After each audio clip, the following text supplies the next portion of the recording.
그러면 오늘 주제는 뭘지 되게 궁금해요. 자, 일단 규리 씨는 네. 배우로 활동을 하면서 네. 칼 써본 적이 있어요? 칼이요? 네. 아, 칼? 춘향이 칼. 아니야. 아, 이 칼? 책상에서 이제 연필 깎는다던가 부엌에서 요리할 때. 아, 검을 써보신 적은 없군요. 네. 근데 이제 영화나 드라마 화면 안에서 네. 칼이 한번 이렇게 비춰지면 뭔가 엄청나게 무서운 장면이거나 잔인한 장면이거나 센 장면이 나올 거라고 맞아요. 생각을 하잖아요.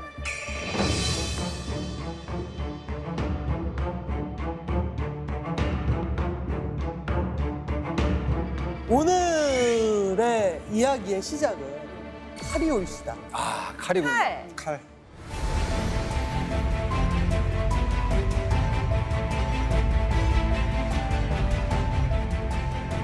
창작에 되게 좋은 소재잖아요, 칼이라는 게. 그리고 이제 칼이 옛날에는 사실 그 무인들의 약간 그 로망의 대상이었고. 그렇죠. 뭐 명검하면 막 떠오르는 거 있잖아요. 뭐 엑스칼리버. 예를 들면 뭐 스타워즈도 광선검은 누구나 알잖아요. 그렇죠. 뭐 킬빌의 우마 서먼도 한 주의 검 유명하고. 아, 킬빌. 맞아요. 네, 그 검 자체에 얽힌 이야기도 있고 하기 때문에 검에게 이야기를 넣는 것은 사실은 창작단에게 굉장히 매력적인 작업인 것 같아요. 그러니까 뭔가 과거의 것 같기도 하고 네. 미래의 것 같기도 한 그렇죠. 거기 때문에 네. 스펙타클이 있거나 혹은 되게 로망이 있거나 아니면 안타까운 죽음이 있거나 심리가 있죠. 네, 자, 그렇다면 우리가 지금 웹툰의 소재를 찾고 있는 거잖아요. 웹툰의 소재를 쓸 명검. 네. 검은 도대체 어떤 검일까요? 오늘도 보물입니다. 보물! 네. 제가 사실은 한 5년 전까지만 해도 포스엠으로 이런 거 이렇게 열고 이렇게 탁 마고 그랬는데 나이가 드니까 좀 어렵습니다. 제가 도와드릴게요. 예. 여기를 이렇게 해서 자. 자. 와, 예. 진짜 멋있다.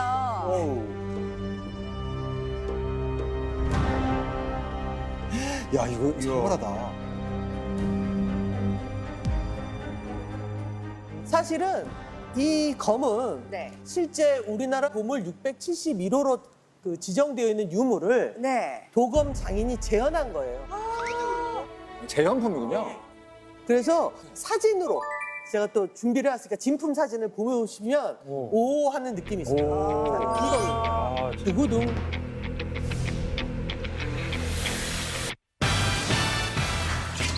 이 길이의 칼을 쓰는 나라는 바로 이거는 바로 둘의 첫 만남이 아주 안 좋았다. 놀라운 성적으로 합격을 했는데 까칠이었어요. 자기보다 강하거나 높은 사람에게는 굉장히 까칠했어요.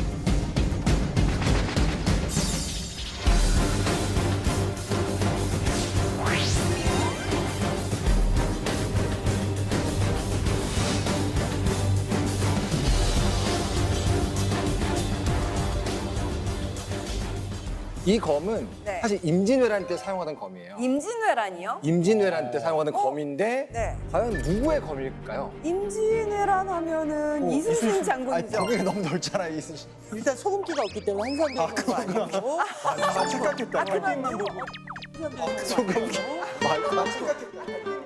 이거는 바로 선비의 검입니다. 두구둥. 선비의 검. 선비의 검? 범위가 좀 줄어드네. 네, 선비의 검. 아니, 선비라 하면은 약간 좀 새님 같고 책이랑 붓 들고 다니면서 막 이렇게 할 것 같은데. 그게 어땠어요? 대체 어떤 선비가 이런 칼을 썼죠? 이 검의 주인은 네. 사실 우리 다 알고 있는 분이에요. 알고 있는 사람. 홍위 장군 곽재우.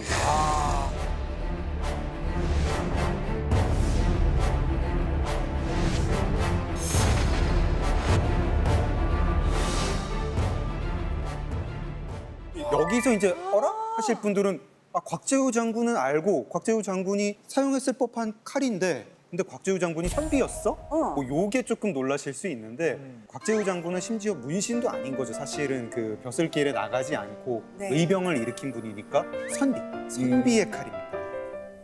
곽재우 장검의 이 검은 약간 좀 제가 볼 때 길어 보이거든요. 오, 바로 아시네요. 그 조선반도의 길이가 네. 이렇게 길진 않았어요. 한 50cm 조금 넘는다고. 50cm면 한 이 정도 네, 되나요? 제가 알고 있는데 이 칼은 사실은 70cm가 넘거든요. 이 정도 길이의 칼을 쓰던 나라는 따로 있었죠. 어디죠? 어디였을 것 같아요? 나 몰라. 모르겠어. 이 길이의 칼을 쓰는 나라는 바로 일본, 외였어요, 외. 아, 오, 그럼 곽재우 장군이 일본에. 경기를 심 선생님이 설명을 좀 해주시면 좋을 것 같아요. 그 한도에 비해서 곽재우 검이 더 길어요. 그리고 이제 일본도 길이는 조금 짧은 형태인데 어찌됐건 일반 환도보다 길다라는 게 첫 번째 특징인 거고요. 칼 다룬 영화 같은 거 보다 보면 네. 그칼 끝에 이렇게 선 같은 게 보이실 거예요. 네네네. 십자선 같은 것들. 여기 네, 말하는. 날카로운 게 이렇게 드러나는 듯한 것들. 각이 살아있는. 여기 이 각. 그렇죠. 여기 근데 이렇게 이제 갈려져. 우리나라 환도에는 없어요. 일본도 당연히 있고. 근데 곽재우 검에는 있어요. 이게 지금 그냥 단순하게 그냥 우리나라 조선 환도를 늘렸다라고 이야기하기에는 조금 복잡해지는 거죠. 이거 일본 거 썼나? 아니면 일본 거 따라했나? 왜 따라해? 뭐 이런 감정에 빠져들 수 있는 거죠. 예.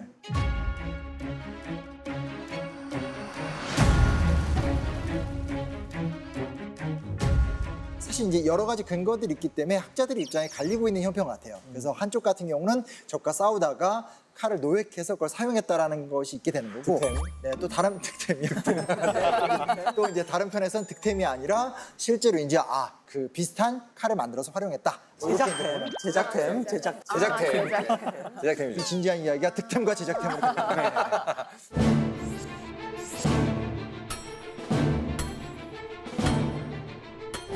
근데 검이나 칼 같은 무기도 사실 우리한테도 있었잖아요. 그 곽재우 장군도 약간 전리품식으로 일본도로 가져왔을까요? 그렇진 않을 것 같은 게 일단 의병이기 때문에 전리품으로 갖고 있기에는 상황이 녹록치 않다. 제가 잘못했네요. 상황이 너무 제가 잘못했어요. 그래서 오늘 네. 우리의 이야기는 네. 여기에서부터 이제 출발을 해보는 겁니다. 조선의 의병대장 곽재우는 왜 나라의 칼을 들었을까? 두구둥.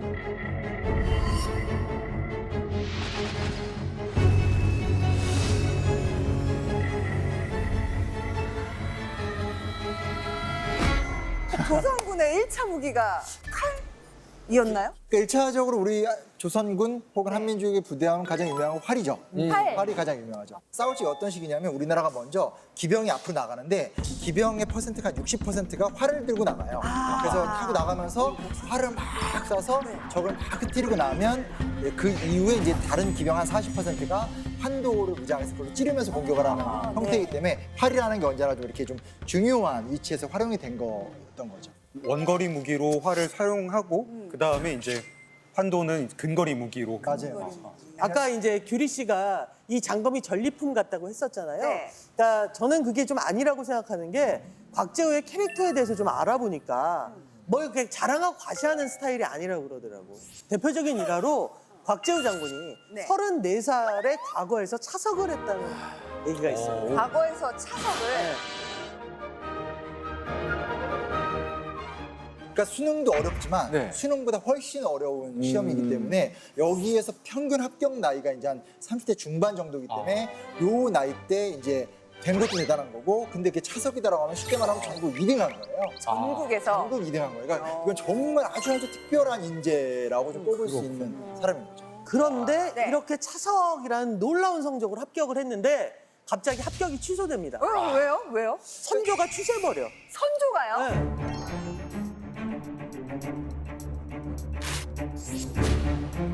여튼 간에 합격을 했는데 그 글의 내용에 뭔가가 선조의 마음에 들지 않았던 일 때문에 이제 취소, 번복이 됐다라고 하니까 그것도 가능한 일이에요? 둘의 첫 만남이 아주 안 좋았던 거죠. 네. 근데 저는 이 합격이 취소된 거야. 그러니까 네. 사실은 지금 난리가 나야 되는 거고 경복궁 앞에 가가지고 저기 일인 시위하고 시위하고. 해야 된단 말이야. 가처분 근데 소송 내고. 곽재우의 선택이 너무 재밌더라고요. 이번에 내가 쓴 답안이 왕의 마음에 안 들었다. 만약 그래서 떨어진 거라면 다음번에 다시 치르면 되잖아요. 그리고 다음번에는 선조 꽤 괜찮다고 생각해 왔어요. 뭐 이렇게 쓰면 되잖아.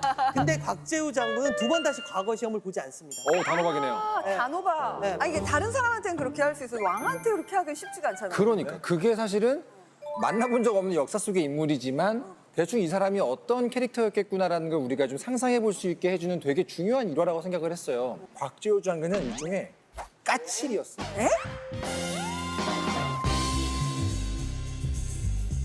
근데 누구한테 까칠했냐?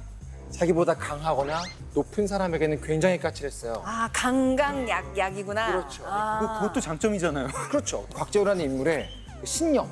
아, 이런 캐릭터는 되게 자기 원칙으로 그냥 밀고 나가는 사람이구나. 헤딩하는 사람이구나. 그런 느낌이죠. 일단 이제 중요한 사실은 이때 차석이 됐다가 다시 떨어진 이유나 네. 그 상황에 대해서 사실은 깊이 있게 아는 사람은 아무도 없어요. 다만 지금 이렇게 영역인데. 추론을 하는 건 뭐냐면 네네. 그 이후에 임진왜란 도중에 네. 계속 곽재우랑 네. 선조가 사이가 나쁜데 같이 갔다는 거죠.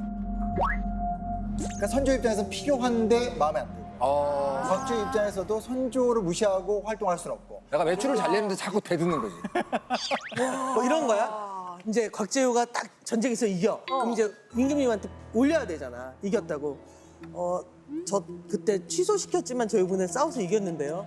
잘했죠. 그럼 이제 선조도 너 그때 문제 많아서 떨어뜨렸지만 전쟁은 좀 잘했네. 뭐 이런 식으로. 서로 이렇게 밀당이죠, 밀당. 되게 뒤끝 있는 사이. 굉장히 뒤끝이 자, 근데 이게 다 전쟁 전의 상황이고, 네. 자, 이러다가 1592년 드디어 임진왜란이 발발합니다. 왜군이 쳐들어오죠. 네.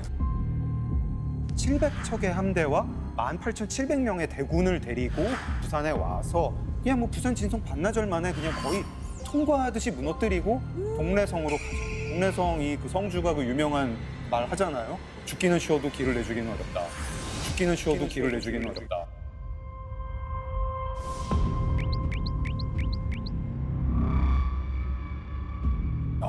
그리고 이제 전쟁이 소름 벌어지는데 그 기록을 그림으로 표현한 게 있으니까 한번 보시죠.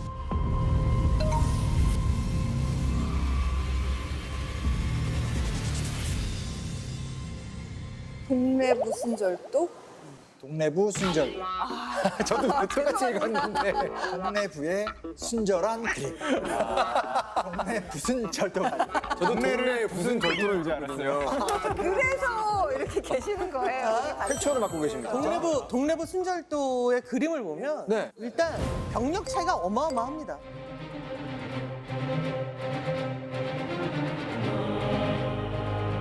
그리고 이제 여성들이 기왓장을 던지는 그런 모습도 있고. 아니 저렇게 네. 기왓장까지 던져가면서 아늑네들도 싸웠다는 그렇죠. 얘기죠? 워낙 군인이 모자르니까. 응. 처참한 거죠. 얼마나 그 전쟁 무기가 없고 게임이 안 되는 상황이라는 거잖아요. 냉정히 말하면 예상을 못한 거죠. 쳐들어올지.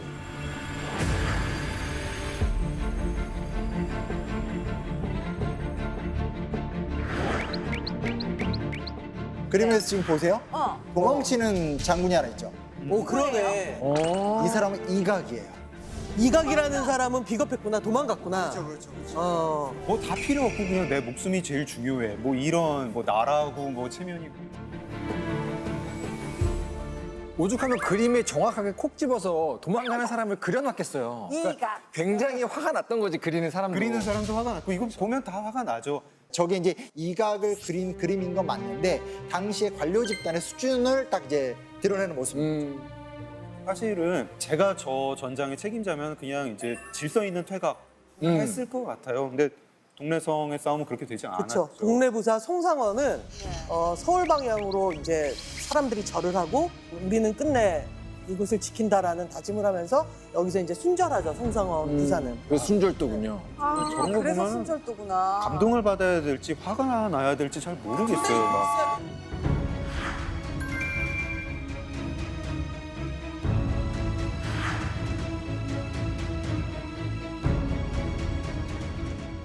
동래성에서 그런 끔찍한 전투가 있었던 건 우리가 다 아는데 2005년에 그러니까 불과 십몇 년 전에 발굴이 됐어요. 동래성의 주변에 해작.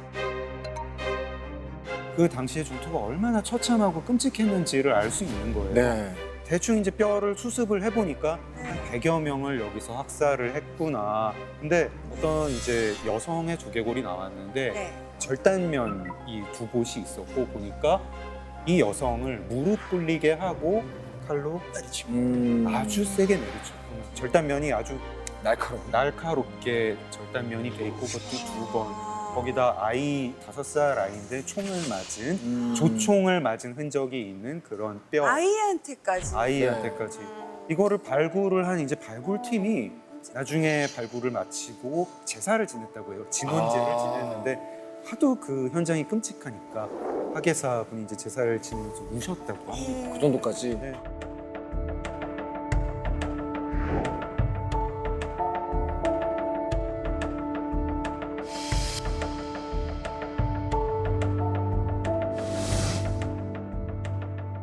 피해 취한 군사들한테는 이제 엄청난 승전이겠고 이제 막 아드레날린이 넘쳤겠고 그 기세대로 그냥 북진합니다. 외군은. 외군의 진격 속도가 부산에서 한양까지 21일. 싸우면서 가는데. 싸우면서 가는. 20일. 아, 그냥 걸어가는 거랑 쭉 똑같이 가는 그냥 거군요. 쭉 갔네. 너무 빨리 패배하니까 네. 명나라 입장에서는 이게 조선과 일본이 연합을 해서 명나라를 공격한다라는 것까지도 생각을 했었대요. 그냥 가요. 의미 있는 전투 저지를 못한 거예요. 네. 한양을 가서도 진짜 참 부끄럽고 한심한 광경이 펼쳐집니다. 이제 경복궁에 네. 이제 수도에 도성을 갔는데 여기는 뭔가 좀 가면은 뭔가 좀 전투가 벌어지겠거니 근데 한 나라의 수도니까. 한나라의 수도니까 했는데. 했는데 갔는데 그냥 열려 있어. 아무도 텅텅 비어. 아무도 텅텅 비어. 그냥 비었어. 선조가 떠나버렸어. 그러니까 저기 오기도 전에 지금 선조가 도망을 친 거잖아요. 네네. 그래서 처음에 선조가 한양을 떠날 때도 되게 대신들 중에 반대하는 대신들이 많았다고 그랬겠죠. 해요. 그러니까 사실은 왕이 도망간다는 건 그 순간 전쟁 끝난 거나 다름없다고 생각했을 테니까. 그래서 알았다고 합니다, 선조가. 알았어, 안 갈게. 안 갈게 그래 놓고서 비가 억수같이 쏟아지던 날 새벽이었는데 짐을 싸서 먼저 그냥 몰래 빠져나와. 아, 몰래. 안 간다고 하고요? 안 간다고 하고서 어떻게 그럴 수 있어? 어떻게 그럴 수가 있죠?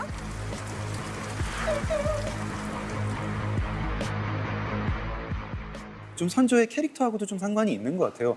선조가 바보였으면 이렇게까지 미워하지 않을 텐데 똑똑한 사람. 네. 되게 선조가 똑똑했다고요? 네. 정말 똑똑한데 아니 근데 왜 말하자면 그랬어? 교활하고 교활해요. 자기 생각밖에 없는 사람이었다. 교활하면 더 교활하게 했었어야지 그러니까 전투를. 지금 이게 약간 속된 표현으로 얘기하면 선조는 잔머리가 잘 돌아가는 사람이에요. 잔머리요? 잔머리가 잘 돌아가고 이 싸움을 보아니까 우리가 안 될 것 같아. 안 될 것 같고 내가 명나라 군사를 데려올게. 명나라의 지원을 받지 않으면 이길 수 없는 자기는 여기에 있고서 다른 사람 보낼 수도 있는 거잖아요. 근데 본인이 내가 시작하는 왜 거예요. 굳이 내가 이제 가야 돼? 선조의 논리는 네. 왕인 내가 직접 가서 부탁을 해야 더 잘 지원을 해줄 것이다. 정치적 비겁한 무게감이- 변명이십니다. 그렇죠. 다 그렇게 생각을 그래서 하니까. 처음에 선조가 외적의 손에 죽느니 어버이의 나라에 가서 죽겠다. 어머나. 아까 이제 어버이라고요? 그 선조 씨의 어머나. 하성군 씨의 말이었고요. 그래서- 어떻게 그럴 수 있죠? 어떻게 그럴 수가 있죠?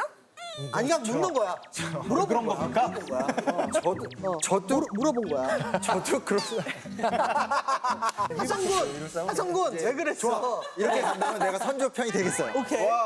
이게 뭐가 있냐? 중요한 건 이 당시에는 왕이 곧 왕조예요.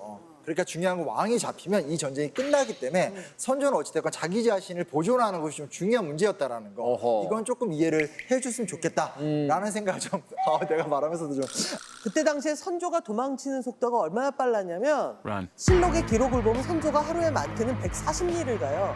그러니까 54km 정도를 가는 거죠.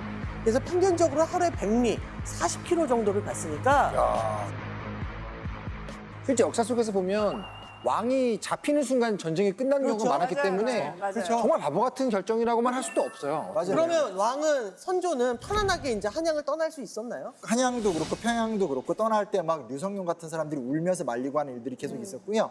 그럼에도 불구하고 유교 윤리에 따라서 이렇게 가게 되는데 문제는 백성들인 거죠. 백성들 너무 화났을 것 같아요. 백성들 입장에서 이제 너무 열받을 수밖에 없는 상황이 연출이 되게 되는 거고 경복궁이 다 불에 탔는데 이 경복궁이 선조가 떠난 자리에서 허탈감과 실망 때문에 백성들이 불을 질렀다. 이제 이런 이야기들도 많이 하게 되고요. 그런 것도 그거 맞아요? 그 일본군한테 오히려 백성들이 저쪽으로 도망을 갔다라고 이게 막 표시도 해놓고 막 이랬다. 그러니까 그런 게 실록에 남아 있으니까 당연히 사실이겠죠, 그렇죠? 그래서 당연히 분노를 표할 수밖에 없고 이런 거잖아요. 막 전하 어디 가시나이까 도와주십시오 하다가 그냥 가버리니까 열받으니까 막 화를 냈을 것이고 그다음에 이제 막 불 지르고 이러면서 이제 거기다가 막 낙서도 해놓고 악플 다는 거죠, 악플. 저쪽으로 갔다. 악플. 그러네요. 엄청 어려워. 이 정도 비유도 되게 이렇게 당황하시는 거 작가들에게 익숙해지셔야 됩니다. 악플. 보고 있으면 진짜 이게 나라냐 이 소리가 나와요. 진짜 뭐 왕이고 뭐 왕자고 뭐 장수. 그 당시 선조가 약간 심리학도 입장에서 보면 인지부조화 상태에 있었던 건 아닐까? 그런 상상을 해본 적이 있어요. 이 두 개가 안 맞는 거예요. 그러면 자기가 한 행동에 맞춰서 신념을 바꾸는 경우를 택하게 되거든요. 근데 지금 선조 입장에서는 사실은 도망을 가버렸잖아요. 그러면 자기가 인지부조화가 생기니까 어떻게 해야 하나 하다가 내가 한 행동이 맞는 행동이야라고 스스로 믿어버리게 된 건 아닐까? 자기 합리화. 그러니까 왕인 내가 살아야지 이게 전쟁이 안 끝난다라는 식으로 자기를 좀 이렇게 옳은 결정이었다고 합리화하는 마음은 아니었을까? 그런 상상도 하게 돼요. 상식인으로서는 너무 좀 이해가 안 가는 그렇죠. 그런 모습이니까 그렇죠. 이런 식으로라도 한번 해석을 해볼까. 모두가 다 그랬을 텐데 왜 그런 사람이 하필 그때 왕이었냐는 거죠. 그렇죠.